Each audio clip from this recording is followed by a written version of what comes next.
Prediction of difficult airway. इससे पहले हमने डिफ़िकल्ट एयरवे के बारे में पढ़ा था। आज हम इसकी प्रेडिक्शन के बारे में पढ़ेंगे। इनका मतलब है पेशेंगोई।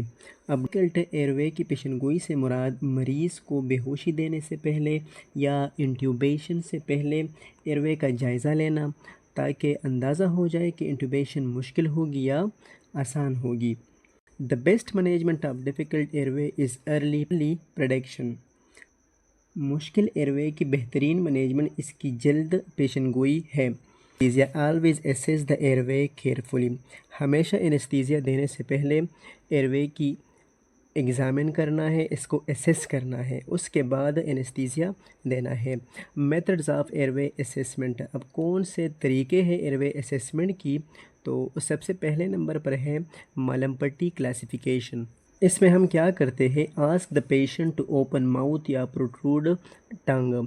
मरीज़ से हम कहते हैं कि मुंह को खोले और ज़बान को बाहर की तरफ निकालें। उसमें हम क्या करते हैं, फाइंडिंग देखते हैं। अगर क्लासेस होते हैं क्लास 1, क्लास 2, क्लास 3, क्लास 4। जो क्लास 1 और 2 है वो इजी एयरवे है। उसमें हम क्या देखते हैं, full visibility of soft palate, uvula और टॉन्सिल पिलर, वो ये हमें दिखाई देते हैं इस क्लास 1 और क्लास 2 में। तो ये इजी एयरवे है।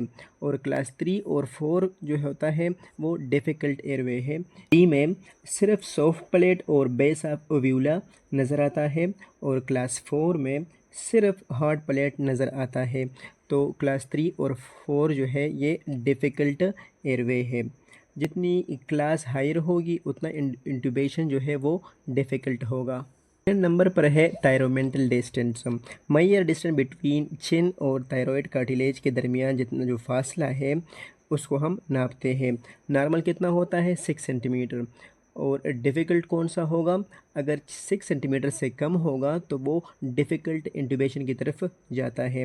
अगर 6 से ज़्यादा है या 6 सेंटीमीटर है तो ये नॉर्मल इंट्यूबेशन है। थर्ड नंबर पर माउथ ओपनिंग टेस्ट हम करते हैं।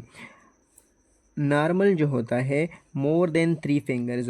अगर 3 फिंगर से ज़्यादा डिस्टेंट है माउथ ओपनिंग की तो ये नॉर्मल हम कंसिडर करेंगे।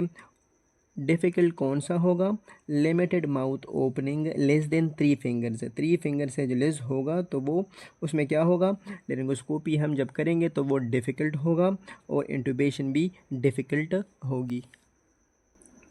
नंबर पर है नेक मूवमेंट। गर्दन की जो हरकत है वो अगर ठीक है, चेक नेक फ्लेक्शंस एंड एक्सटेंशंस। उसकी हम गर्दन की जो हरकत है वो देखते हैं। अगर वो मोड़ सकता है, साइडों पर आगे कर सकता है, पीछे कर सकता है, गर्दन को हिला सकता है इजी से, आसानी से, तो ये एयरवे इजी होगा। Limited neck mobility occurs in trauma, cervical spine disease और आर्थराइटिस। इन कंडीशन में नेक की जो मोबिलिटी है वो बहुत ज़्यादा कम होती है। Poor positioning lead to difficult airway. अगर पोजीशनिंग सही नहीं है तो ये डिफ़िकल्ट एयरवे कर सकता है। 5 नंबर पर है लिमोन असेसमेंट। ये अगर आपको याद हो तो इससे भी आप असेसमेंट एयरवे की असेसमेंट कर सकते हैं। एल्स ओबेसिटी तो नहीं है, मोटापा, फेशियल ट्रामा या लार्ज टंग। ई का मतलब है इवेलुएट 332 रूल्स। एम मलमपट्टी स्कोर और ओ जो है अब्स्ट्रक्शन और नेक, एन से मतलब नेक मोबिलिटी।